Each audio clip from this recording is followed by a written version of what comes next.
Day 7th snacks recipe veggie sandwich. குழந்தைங்களுக்கு ஒரு முறை இப்படி செஞ்சு கொடுத்து பாருங்க, அவங்களும் விரும்பி சாப்பிடுவாங்க. கொண்டக்கடலையை 6 மணி நேரம் ஊற வச்சுட்டு ஒரு குக்கரில் அந்த கொண்டக்கடலை ஊற வச்ச தண்ணி தேவையான அளவு உப்பு சேர்த்து குக்கரில் ஒரு 2 விசில் வச்சு வேக எடுத்துக்கோங்க. கொண்டக்கடலை ஆறுனதை மிக்சி ஜாரில் சேர்த்துட்டு அது கூட சோம்பு 1 ஸ்பூன், 2 ஸ்பூன் எள்ளு, பூண்டு 2 பல்லு, இஞ்சி ஒரு சின்ன துண்டு, எலுமிச்சை சாறு, ஒரு ஸ்பூன் தேங்காய் எண்ணெய் சேர்த்து அரைச்சிக்கோங்க. ஒரு பவுலில் சின்னதாக கட் பண்ண வெள்ளரிக்காய், வெங்காயம், தக்காளி, குடமிளகாய், கேரட், இது கூட சில்லி ஃப்ளெக்ஸ் காரத்துக்காக சேர்த்துட்டு உப்பு சேர்த்து நல்லா மிக்ஸ் பண்ணி வச்சுக்கோங்க.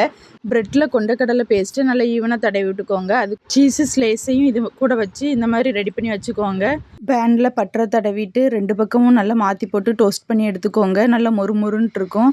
நீங்களும் உங்கள் குழந்தைகளுக்கு செஞ்சு கொடுத்து பாருங்கள். நம்ம வீடியோ பிடிச்சிருந்துச்சுன்னா நம்ம பேஜை ஃபாலோ பண்ணிக்கோங்க. வீடியோ சேவ் பண்ணிவிட்டு நீங்களும் ஒருக்கா ட்ரை பண்ணி பாருங்கள்.